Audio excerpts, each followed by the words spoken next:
right, guys, welcome back to another episode of the Morning Skate. This is episode 200. That's right. We've done 200 of these things. I cannot believe that. If you listen to last episode, I think we've been podcasting for a total of 16 days, which is insane. Today, I am joined by a very special guest. Well, two special guests. First off, Clara is in the building. Clara, how's everything going? It's going good. How are you? I am fantastic. I'm glad that you're able to hop on because, guys, we got him. I would say every single person who's played hockey that had to get on a bus trip with the boys when they played the video, you put on Miracle. And, I'm getting chills even, thinking about it right now. 1980 Miracle team, the United States, to go out to beat the Soviets. They beat Finland for the gold medal. Well, the guy who makes the good meatballs, you keep eating them, I keep making them. He came on. Mike Eruzione, welcome to the podcast. How's it going, man? I'm doing good. Thank you very much. Thanks for having me on. And hello to Clara as well. Nice to see you again. Always a pleasure. I'm so happy. Winthrop, Massachusetts. This is the guy, absolute idol. We're going to kind of get into it a little bit later when we talk about winning gold and stuff like that. But Mike, I'm going to let you know, I've read 2 books front to cover my entire life. I normally spend a lot of time doing Spark Notes. I think it was Harry Potter, and I want to say it's A Sorcerer's Stone was one of them, and The Making of a Miracle, your autobiography, who was Claire's dad helped you out with this, which is unbelievable. Claire, you sent this to me at, what was it, last summer? Yeah, so right, when you contacted me to join the Morning Skate, I remember you called me, and I brought up that my dad worked with Mike to write the book. And Mike, you probably know, my dad is always so excited to talk about the book. Anytime someone brings it up. So I told my dad, you contacted me about the Morning Skate, and he was like, "Oh, I'll send him a book. What's his address?" So send it out. Yeah. Your dad was spectacular as far as putting this whole, putting the book together, and he didn't leave any stones unturned, and it was a pleasure to work with him, and the results were pretty good. I think everybody that I've talked to, all my family members that have read the book have enjoyed it immensely, and some of my teammates have read it and they've enjoyed it as well. So that's, if you can get my teammates to enjoy something, that's pretty good. He loves the feedback from it, and he listens to this, so he's super excited. I'm doing this too. So you're good. And when I was reading the book, I would read it, but in my head, I would be reading as if you were talking to me. I don't know if that's a weird thing, but the whole time, this is awesome. I'm hanging out with Mike Eruzione right now. He's telling me about his life. This is fantastic. If you guys haven't read it, I would highly suggest reading it because there's so many cool little fun facts throughout the course of this book. Now, Mike, I'm pretty sure this is off memory. Your old man's birthday was 4th of July. Yeah, my dad was born on the 4th of July. The stars align, don't they? That's the most American thing I've ever heard in my entire life. We have a lot of good 4th of July parties. Hoping next year this COVID thing is gone, so we can celebrate it as we normally do. Celebrate the right way. I love it. So, Mike, let's hop right into it, man. You went through Massachusetts. Again, if you've read the book, you talk about that. You grew up playing not just hockey, but you played a few other sports. I guess the question for you is, I think there's a lot of, if you have a kid, especially nowadays, I feel like they kind of just stick to hockey. There's not that many people playing multiple sports. Now you see guys like Keandre Miller. I'm pretty sure Cole Caulfield, Wisconsin. Claire, shout out to you. That kind of grew up playing more than just one sport, more than one hockey. And I think that in the book you mentioned how important it was that you got to play a variety of different sports. If you could just kind of talk on that, how important was that to you growing up as a kid? It was huge. I loved hockey, and hockey was fun, but I also had a passion for football, and I played more baseball in my life than anything else. Hockey was something you kind of just did in the wintertime. And I think I was a good hockey player because I did play the other 2 sports. And I liked the break. I liked the change. I liked the change in seasons. And, kids today, especially young kids, it's crazy that they're spending all that time in one sport. I can see if you're 14 or 15 years old and you start to develop a skill and all of a sudden you kind of focus into something. But when you're a young kid, I think you got to get out there and explore everything and play different sports. The break in the season is nice. You can't have that grind of playing hockey year round. I just, for me, I'm a believer in playing a variety. And my kids did the same thing as well. My older son was a football, track, and hockey player, and my youngest son was a golfer, a hockey player, and a baseball player. And that's what they did. I wanted them playing different sports. And, it's part of being a kid too. It's just part of enjoying being a kid. No, I mean, absolutely. And you were great at all the other sports. I think my biggest regret in life is not playing high school football. I hate the fact that I didn't play football because it's as close to hockey, I would think, in terms of like brotherhood with the boys in the room. And you know what I mean? Like it's one team, one dream, and it's not really one guy out in front of the other guy. And I wish I would have had that. I was a baseball guy, second base, but yeah, I mean, I love hearing that. So was hockey, like growing up, was that easily your best sport? No, probably baseball when I was really young. And then, in high school, I was in all state in all three sports. So It's pretty good. I just kind of funneled into hockey. I wanted to play, hockey, football, and baseball in college. And, I was going to go to University of New Hampshire. That's what I wanted to do. Unfortunately, they didn't think I was good enough to play hockey. So I had really no school to go to. Like you said, you saw it in my book. The only school that really recruited me was Merrimack College. And they were Division II school then. They weren't Division I. So I was going to Merrimack. I was going to play hockey. I don't even know if they had a baseball team there then. I know they didn't have football. So I was going to Merrimack, and I figured, okay, that hockey's a sport I'm going to play. And then in the summer, I got a call from a friend that was looking for a guy to play in a summer hockey league game. And I played baseball in the summer. I didn't play really hockey in the summer. And, they needed some players because a bunch of the guys went to the Cape for the weekend. So I said, I'll play. So I went to the game and I played. And the guy refereeing the game was Jack Parker, who was the assistant coach at Boston University. And he pulled me aside and told me he had a scholarship available. A kid from Canada decided not to come. And did I want to go to Boston University? And, BU at that point was coming off back-to-back national championships. They're a pretty good hockey team. And I felt I could play there. And I said yes. And I went home and told my dad I was going to Boston University and a $3,500 full scholarship. That's how much it was then. And ended up at BU. And actually, Jack wouldn't let me play football. But I did play baseball a couple of years, but I ended up going to the World Championships with the national team. So I had to quit the baseball team to go to Europe and play hockey. And, played in the 2 US national teams and stopped playing baseball at BU and just ended up playing hockey, but played baseball in the summer still. Have you ever seen the movie The Butterfly Effect? It's like a movie from years ago. And essentially what happens is like there's little decisions that you make throughout the course of your life that change everything. And the fact that you went to a summer skate that Jack Parker happened to be refereeing, I mean, do you ever look back at it and you're like, thank God I went to that skate or what? Well, life is about opportunities. And, I had a great opportunity that day to play. I didn't know who Jack Parker was. I didn't know who was refereeing the game. Right. But, I guess my dad always told me when you play, you play hard and you work hard. So even though it was a summer league game, I played like it was a big game for me, not knowing, like I said, I was going to get offered a chance to go to Boston University. It was a summer league game. I didn't even know Jack was, who the referees were. Right. So, you never know how life's going to work out. But, I could have gone to that game and then just gone through the motions because it was a summer league game, but that wasn't my mindset. And that's not the way I played sports in general. So, right place, right time. Obviously, if I didn't go to that summer league game, I wouldn't have gone to BU. And if I didn't go to BU, I probably wouldn't have made an Olympic team. So, yeah, it's funny how life works.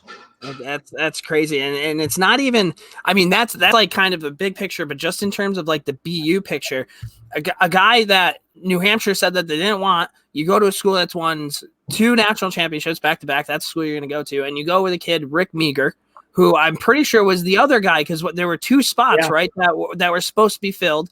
They weren't filled. They bring in Mike Ruzioni and Rick Meagher. And then by the end of it, you guys ended up having the record for like most points in BU history, correct?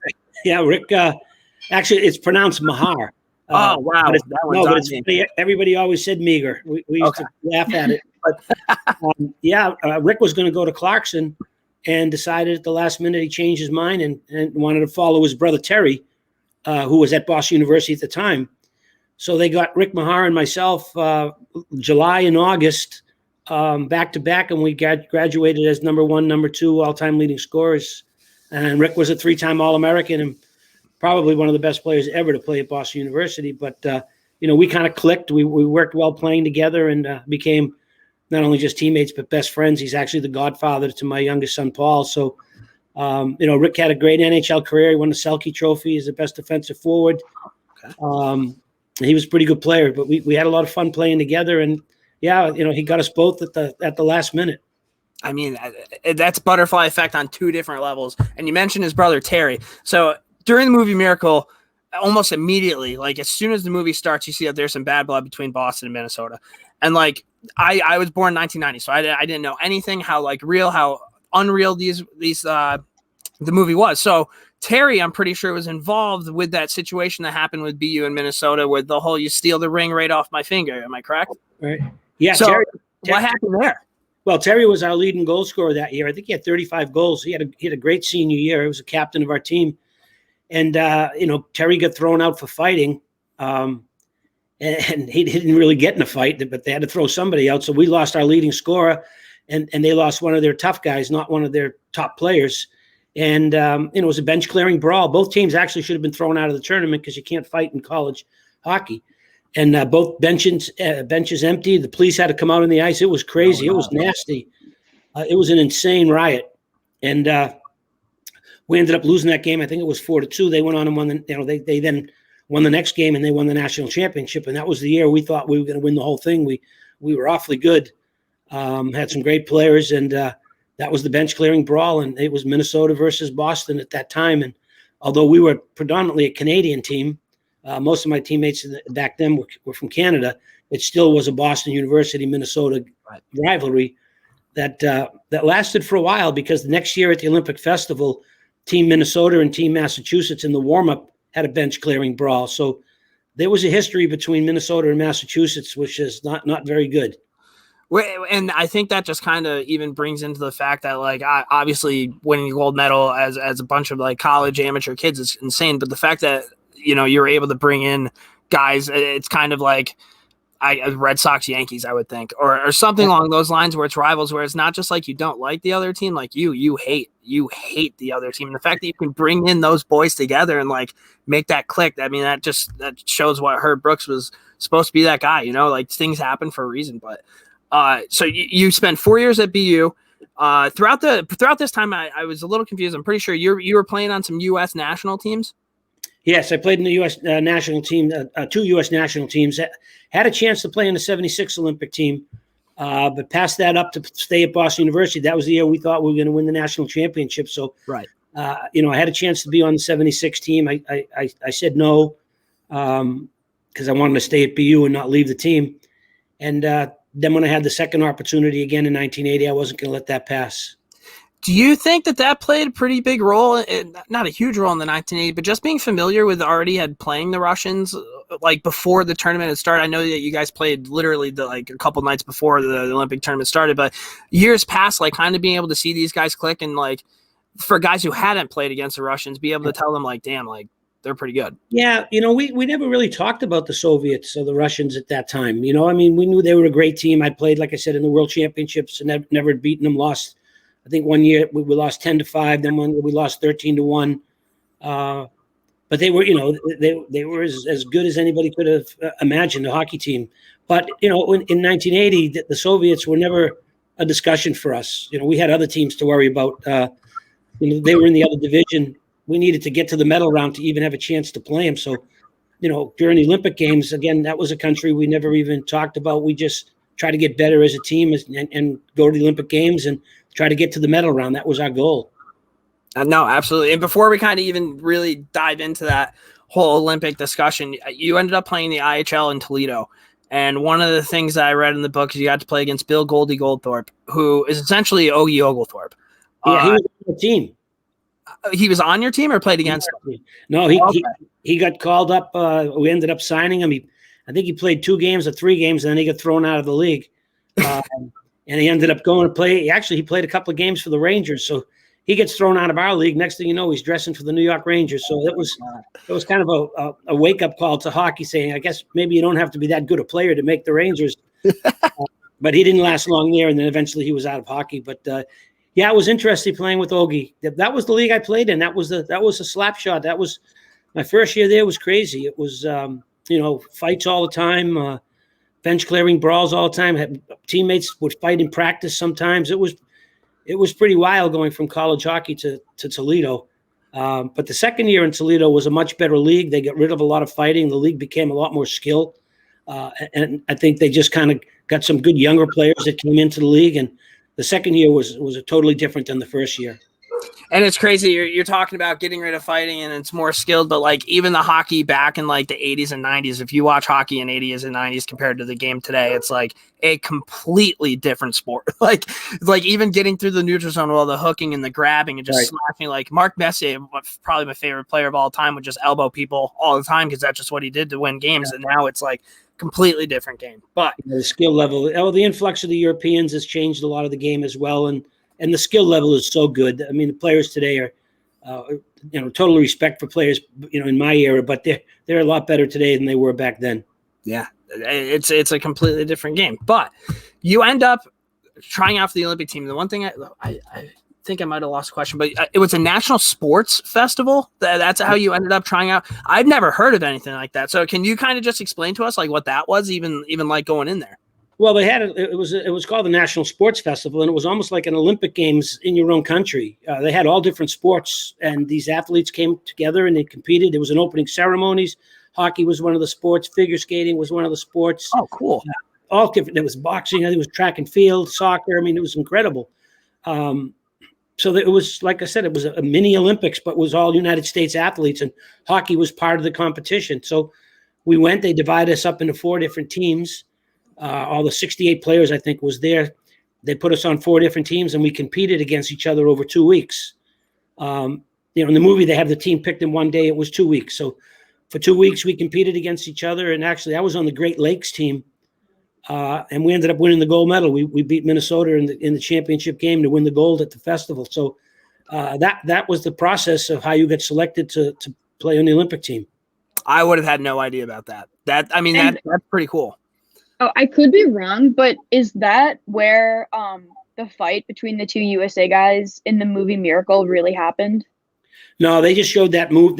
They showed the fight in the movie based on the fight in Minnesota, in Denver at the national championship game. Okay. Oh, okay. Rather than show it again, they just got it. They had McClanahan fighting O'Callaghan, which would never have happened. McClanahan never would have fought O'Callaghan. Dakota would have been a better person to fight O'Callaghan. Interesting. Okay, so here's some behind the scenes stuff. Also, Mike, I completely forgot to mention this. We had the other Mike Eruzione already on the podcast. We had Patrick Dempsey come on because I was like, well, if we can't get Eruzione, we're going to get the guy who played him, and it was kind of great. Yeah, he was a great guy. The way he was talking about the movie and like how it's filmed and like how he's like, yeah, and most like the 1980 guys, they really enjoyed it, which I mean, it speaks. And talk about a spitting image of a guy. Oh my God. Like when you saw that he was playing you, or you're like, is this my twin, or like what's going on? Well, it was funny. They had Michael Mantenuto played Jack O'Callaghan and Patrick Dempsey played Mike Eruzione. And, they should have switched. The Irishman should have played O'Callaghan and the Italian should have played me, but that's Hollywood. Yeah, right. All right. So you end up making the team. Did you have any idea what you were signing up for when you got called to make the team with Herb Brooks and all the conditioning and all the new type of hockey styles with the Russians switching lanes? Like I feel like back then it was like a very structured game where I think he kind of opened it up and kind of gave you guys creativity with the same sense of like being sure that you're defensively responsible. Yeah, he was brilliant. He was ahead of his time. You watch the NHL today. That's how we played in 1980. The switching of positions, crisscrossing, a lot of the European game.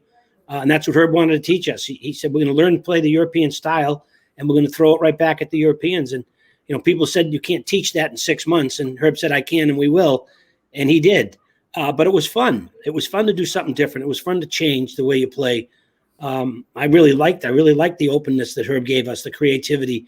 You were somewhat responsible defensively, but offensively, you could kind of go anywhere you wanted to. Very different than playing under Jack Parker at BU, even very different than playing in the 70s, which was very regimented. You stayed on your lane, you stayed on your side, and now you're doing something different. And I think that was the skill that our team had. I mean, we could skate. We had great speed. We were really young. We didn't know any better. We were just playing. And, Herb was hard. He was demanding, but that's how coaches coached in that era. Jack Parker was the same way. He was in your face, challenged you every single day. And that's the way it was. You deal with it and you move on. So it was nothing different to me. My high school football coach was like that, as my high school baseball coach. They were very strict, disciplined, old school kind of people, and that's what Herb was. But the only difference with Herb was the creativity that he had that he gave us that opportunity to play a style that we really enjoyed and fit into the type of team that we had. Was now in the movie, the conditioning kind of was really hammered home to the watchers, where you guys were doing Herbies or suicides all the time. Was the conditioning there something that you hadn't seen before, like in terms of bag skates, or is it just everything? Everything. Every practice was at high speed. Every practice was all out. Sometimes we'd only practice for an hour, and it would be a full speed practice for one whole hour, constantly going from one drill to the next. Very rarely would you have a chance to catch your breath or rest. But, that's what Herb wanted. And the guys on our team that I've talked to over the years, they've said it, that's the best shape they've ever been in any team that they played. And a lot of these guys went on to the National Hockey League and had great careers. And still the best shape they ever were in was in 1980. And I think there was a statistic, and I'm not exactly sure, but I think we outscored our opponents 16-3 in the third period throughout the Olympic Games. And that's an incredible number. Yeah. And that tells you that the conditioning, we wore teams down. And I think we did that to the Soviets in the last 10 minutes of the Soviet game. They didn't have many scoring chances. And I think, again, that conditioning and that speed. And I think our youth, our average age was 21 and a half or maybe 22 at the most. Matter of fact, I think the Olympic team I played on in 1980 would probably be the youngest team in college hockey today. So, wow. Again, that's another number people don't realize is how young we were. And I mean, that just makes it even more like, I'm kind of blown away right now. You're named captain, and in your book, like, at least in my mind, I was kind of thinking to be like this really cool thing, kind of like a ring of honor, bring in Mike. It was just Herb telling you, just kind of like super casually, like, oh yeah, and Mike's captain. Yeah, practice was, we voted, and we were on the ice, and practice ended, and Herb said, we're on the ice tomorrow at 10. Mike, you're the captain. See you tomorrow. So it wasn't a big deal, and I think I probably said that in my book. I mean, there was a team of captains. Yeah. Every one of my teammates was a captain of either their high school team, and Billy Baker, Buzzy Schneider, Mark Johnson, Bobby Suter, Pavlich, Harrington, Morrow, Wells, O'Callahan. They were all captains at their colleges as well. So, you got a team of leaders, and it was, to me, it was just be myself and don't try to do anything different. I don't know if I was voted captain. I can't imagine all the Minnesota guys were going to vote for someone from Boston. Yeah. But to me, it was a great honor, but not that big a deal.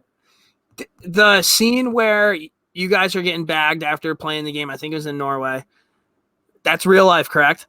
And what's as bad as that? We skated, but not all 20 of us. 26 guys were on the roster at that time, but only 16 of us dressed that night. A lot of nights would only dress 3 lines. Huh. And Buzzy Schneider got thrown out for fighting, so there were only 15 of us left. And when the game was over, we did the Herbies. We did them not 15 at a time. We did them 5 guys at a time. And then we'd do them for about 15 minutes, and then we'd stretch. And then he blew the whistle, and we went back and we did them again for 15 minutes. Then we stretched. Then we did them again. Then we stretched. Then we did them again. And then they shut the lights off in the building. And I think it was Mark. You guys were smashing their stick against the boards, and I think it was magic. Mark Johnson smashed his stick, and Herb said, if I hear another stick smash against the glass, you'll skate till you die. Well, nobody said a word, and we finally finished the drill, and then we went back in the locker room, and he said, if we play this way again tomorrow, we had to play Norway the next day again, we'll skate again, and we won 8-0 the next day. Message received. Message was received. Wow. So in the movie, obviously, there's the whole, who do you play for? The United States of America. And I mean, I think a lot of us know that was added for dramatic effect. So what actually was it that made Herb end the suicides after that game? I think it was respect. I think we just didn't respect our opponents that night. And that was the lesson to us. And I say this all the time, if you don't respect your competition, you won't be successful. If you don't respect yourself, you won't be successful. And if you don't respect your teammates, you won't be successful. So I think that was the message to us, was that you just can't go out on the ice and just step out there and win. That there's a lot of important values in being a great team. And one of them is respect. And I think that's the way I took it. Was we just thought it was going to be a fun night. And, you know, in the movie, they get the guys looking at the girls in the stands, and that didn't happen. That was a little Hollywoodish there, but, you know, I think that was the real reason why we skated.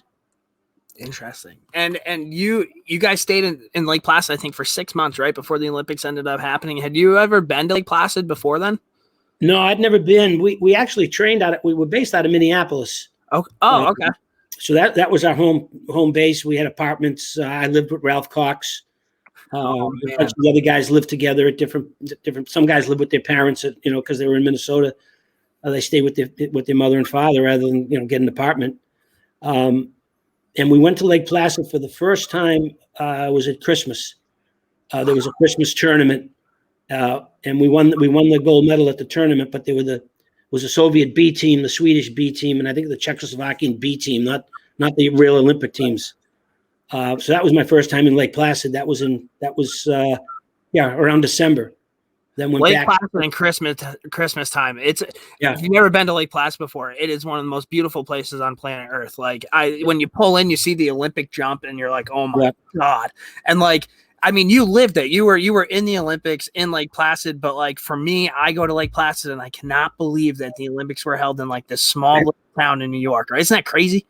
Well, there was a lot less sports then. There was a lot less countries. There weren't any near as many athletes in Lake Placid at the Winter Olympics than there are at the Winter Olympics now. Right. So it was a quaint little Olympic Games then. Now it's grown with the addition of so many different sports.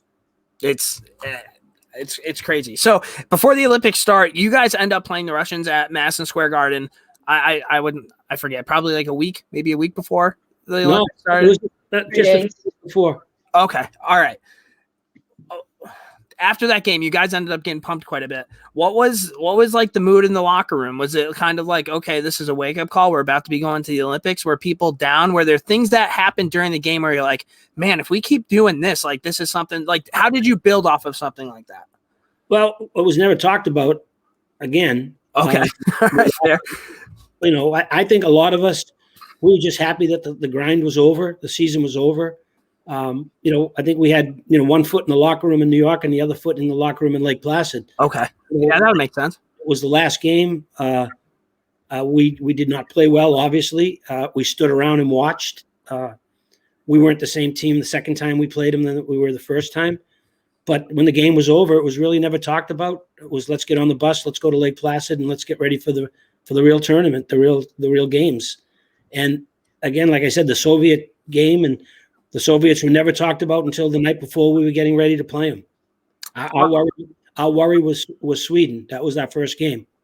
In the movie, there's a scene where Jimmy Craig kind of gets lit up, and then Herb's like, hey, I think I'm putting Janny in.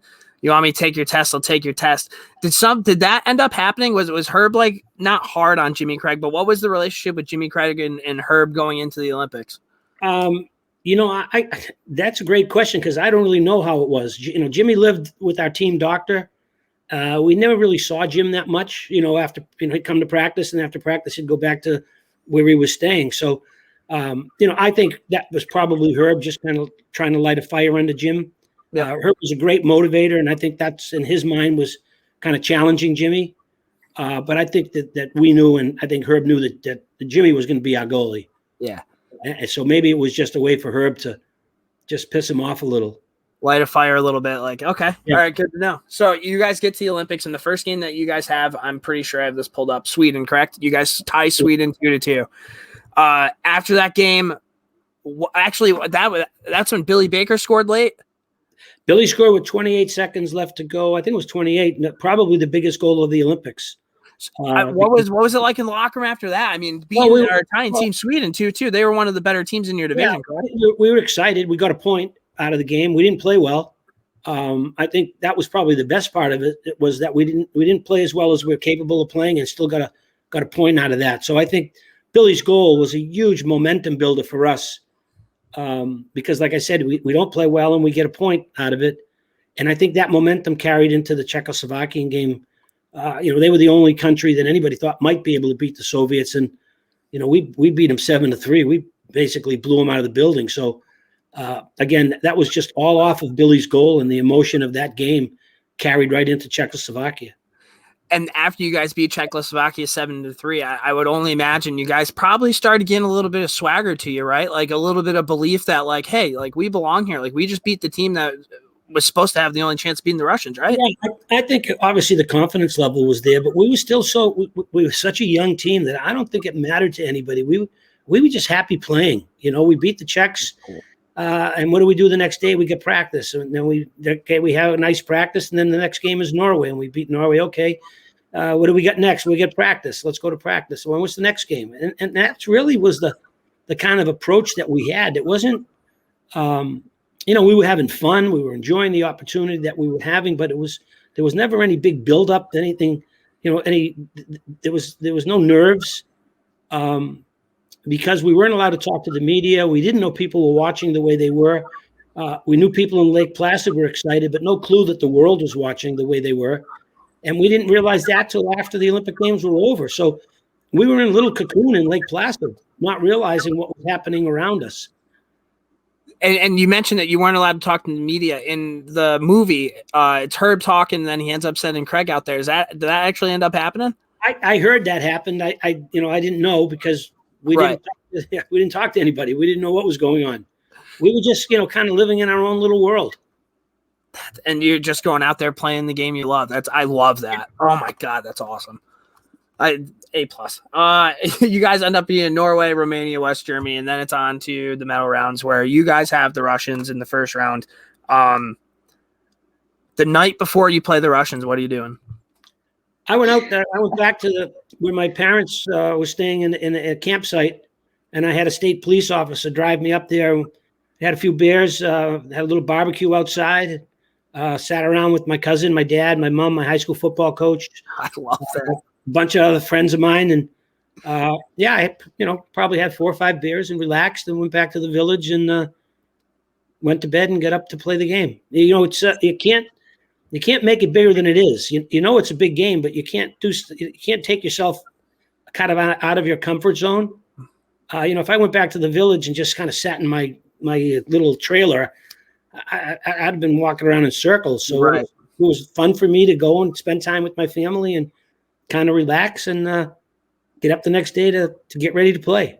Really makes you appreciate things too, right? Like you were spending time with the people who had helped get you to where you needed to be. Like your high school football coach is there, like your mom, your dad, like, oh man, that's so awesome. And having a couple beers, which is hilarious because now there's like 24-hour rules in hockey and stuff. And like, oh, you can't, no, not that. That's really special. Drink like 4 or 5 beers the night before a game, you win a gold medal.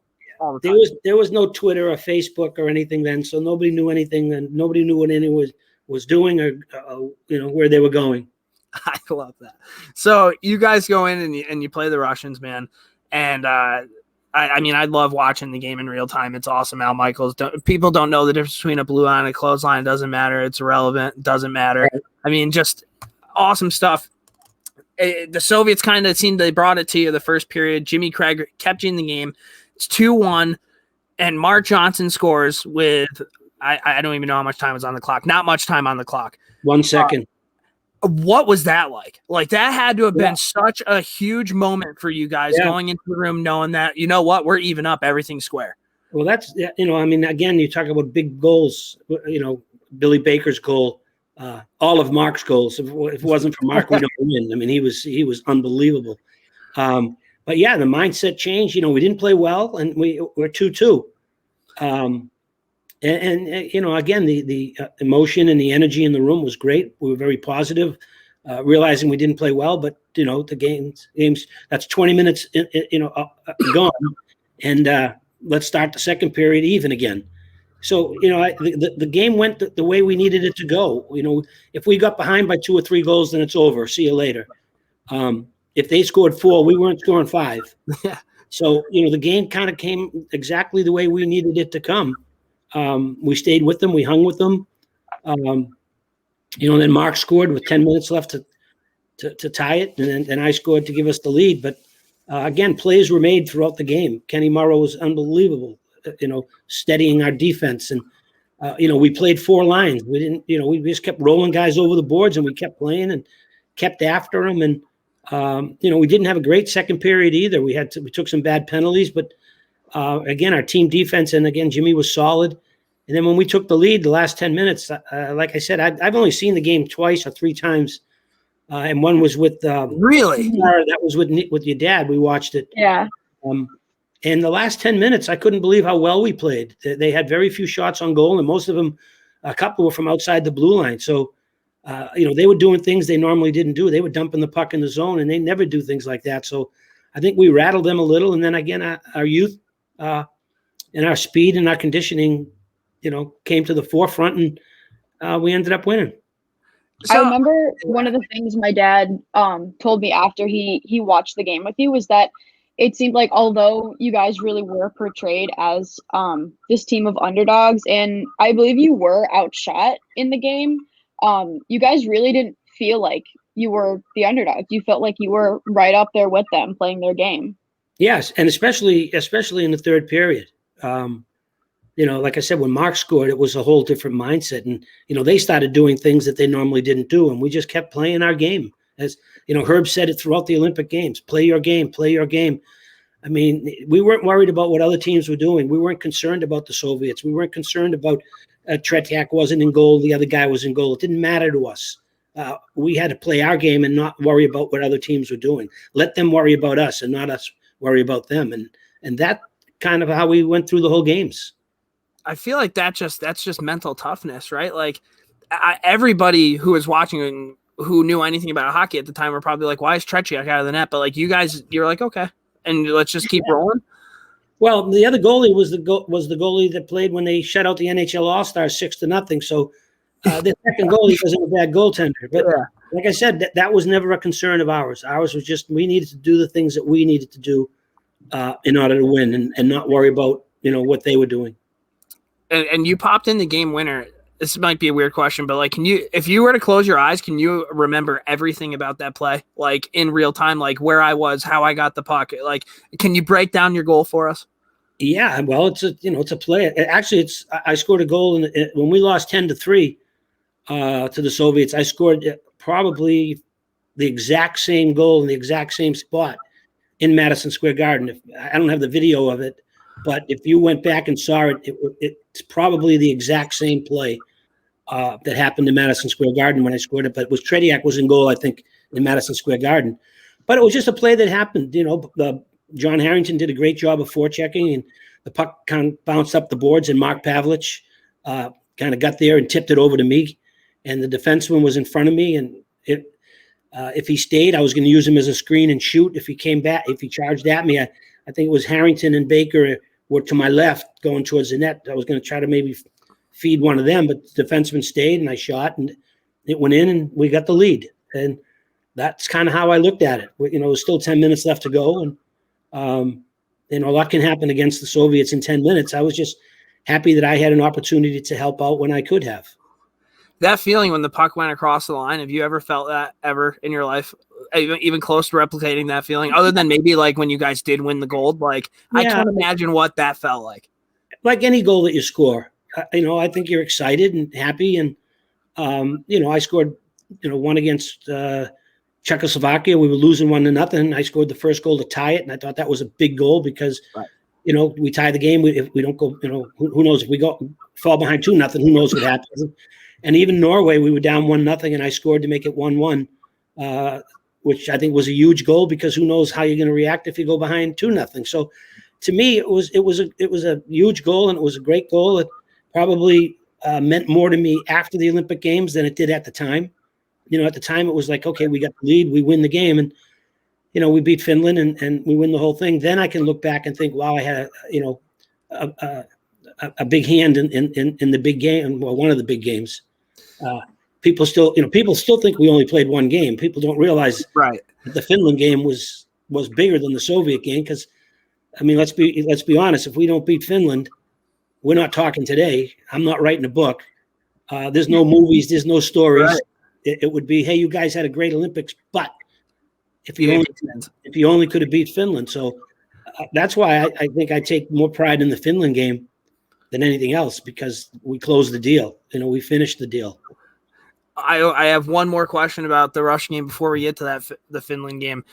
At what point do you guys know that you have it wrapped up? Is it literally when the scoreboard says 0-0, or are you feeling pretty good with like 2 minutes left? Like what was the feeling on the bench? As soon as it went 0-0, 0-0. that's when we knew.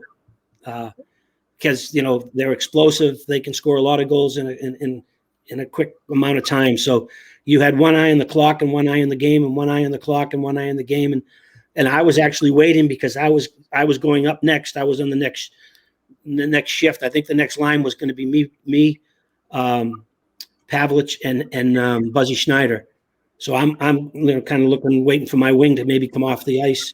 But it would have been Silky. No, Robbie McClanahan. But they stayed out to the end and they got the puck out of the zone, and that's how it ended. I lied, actually. I have one other question. They ended up not pulling their goalie. And do you have any reason, do you know why? The only guy. Does anybody know why? Maybe because they've never been behind before. They had won 40 straight games, so I don't know. That's a great question. The only person that can answer that is their coach, so I have no idea why they never pulled him. I've always wondered that. That's such a weird move, but who cares? We win them, and we go and we play the Finns. And you guys were trailing in the Finland game, or did I make that up? No, we were trailing. We were trailing every game in the Olympics, but Romania. Okay. So you guys are trailing the Finns. And isn't that when Herb walks in and he says, "You'll take it to your fucking grave"? Did he say something like that? That was after the second period, yeah, going into the third period. If you lose this game, you'll take it to you. Oh, he said it twice. Yeah, he was pretty spot on with that one. Yeah, right. And I feel like he just knew when to say things. And you guys battled back and you beat the Finns, and you had the celebration. You guys won a gold medal. A bunch of young kids that weren't even supposed to be sniffing a medal around end up taking home the gold. I think one of my favorite things about the entire thing is when you guys get the gold medals and you call everybody up on the podium with you. And to me, that was almost even a bigger miracle than winning the gold medal, having that many people on that small square little box, man. Yeah, I don't think it would fit now, but we fit then. And oh man,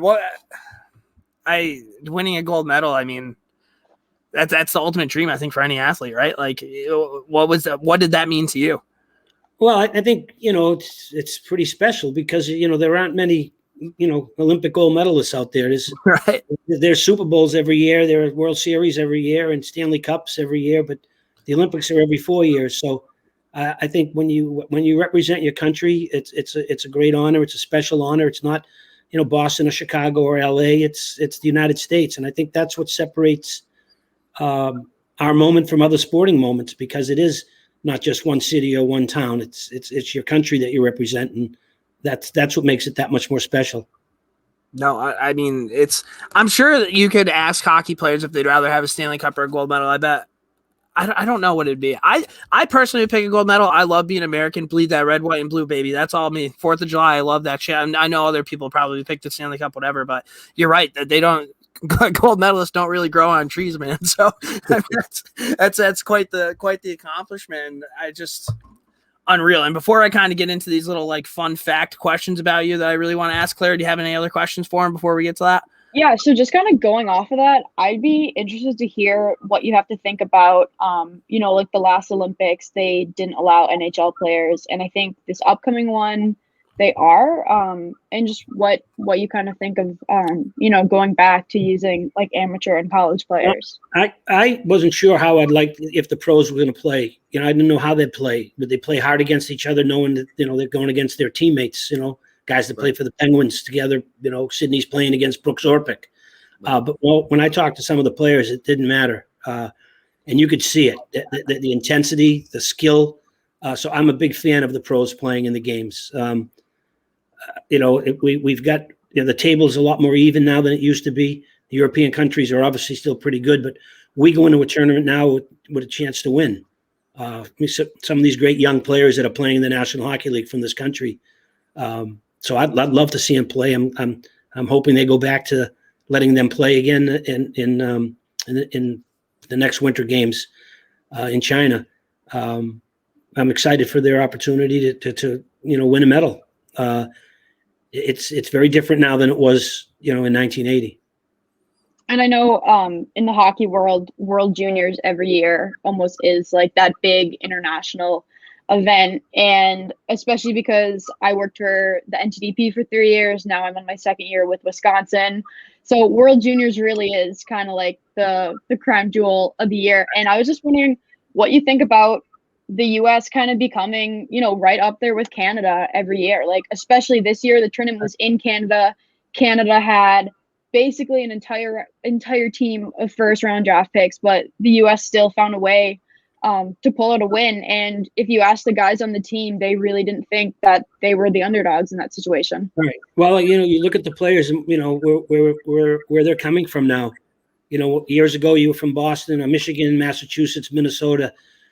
Now you get guys out of California, Texas, Florida, Arizona. Some of the best players in the world now are from the United States. So the sport has grown. It's incredible, the skill level. And I get excited to watch. I love the World Juniors. I don't think Canada played against a team tougher or grittier than the U.S., and I think that's how they were able to win that game. Canada might have had all the skill, but nobody played it as hard against them as the U.S. did, physically as well as the skill level that we had, which was pretty good. But I think we kind of took it to them a little more than I think they were used to getting it taken to them. But the rivalry now is Canada. That's the hockey rivalry. No, it's not the Russians. It's not the Swedes or the Finns. It's really got down to a U.S. Canada, which is great. It's great for the sport of ice hockey. Of course, yeah.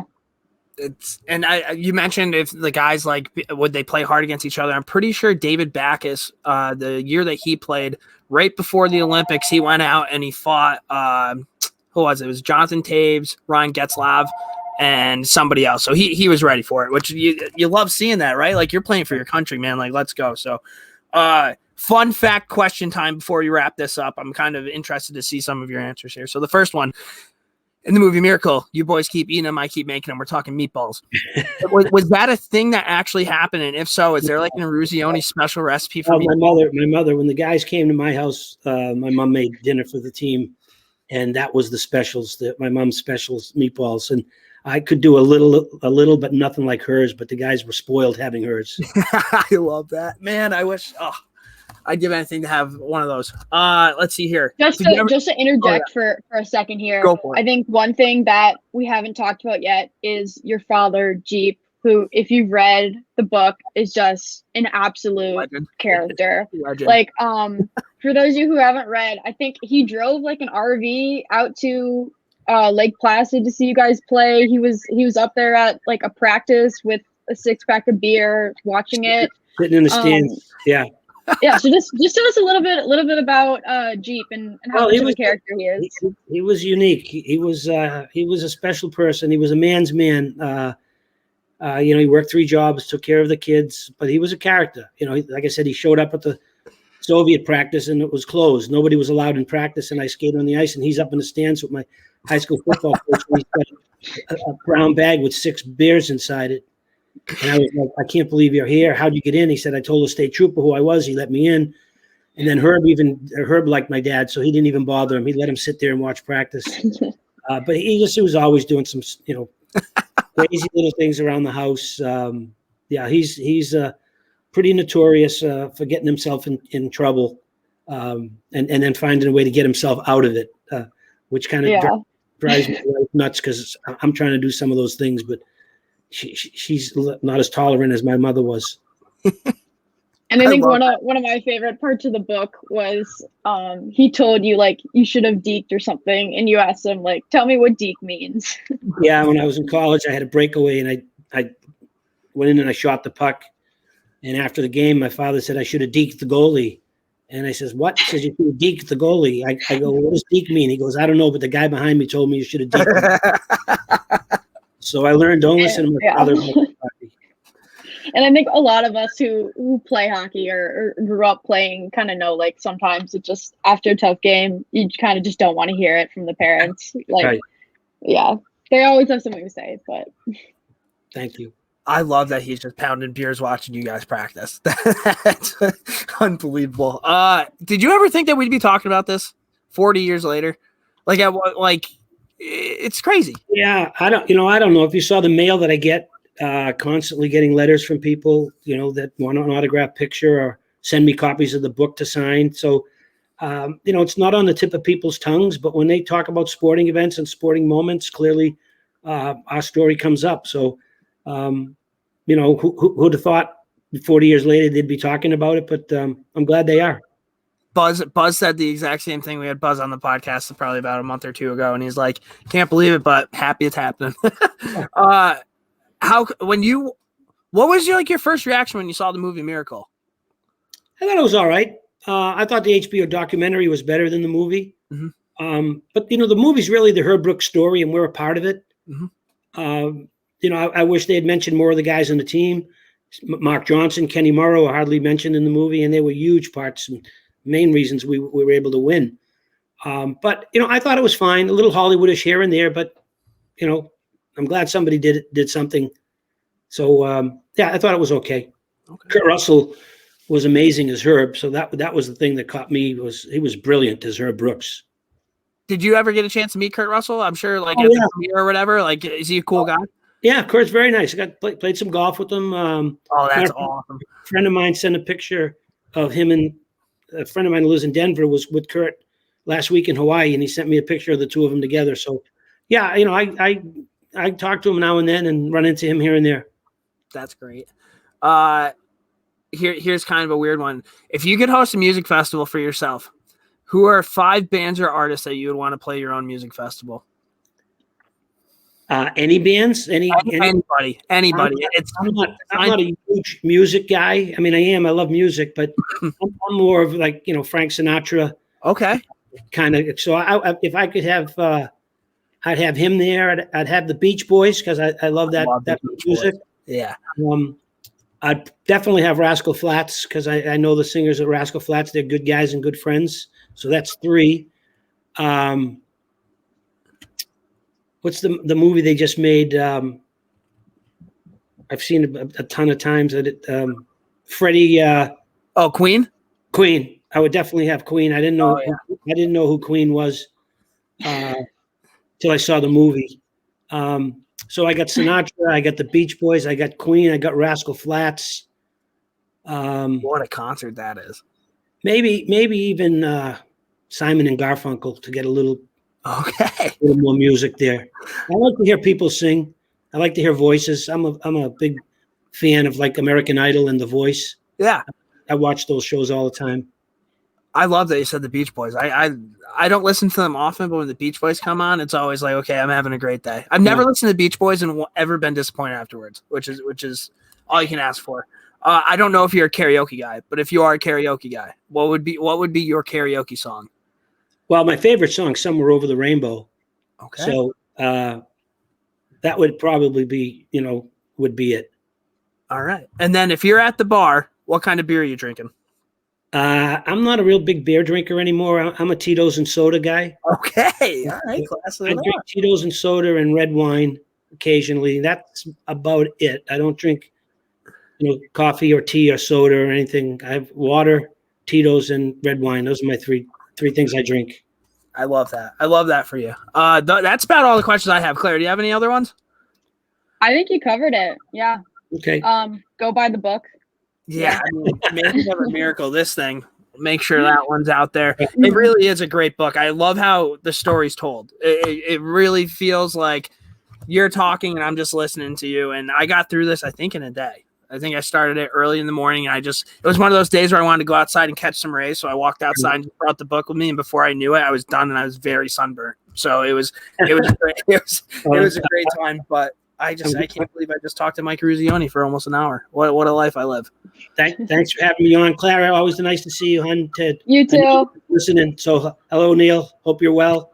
Everyone stay safe. He'll definitely be the first to listen to this. He was he called me immediately when I told him. I was like, I'm out with my friends right now. I'll call you back later. But we put a cheap plug in for the book, so that's a good thing. So, everyone stay safe and talk to you later. Take care. Thank you, Mike. See ya. Right.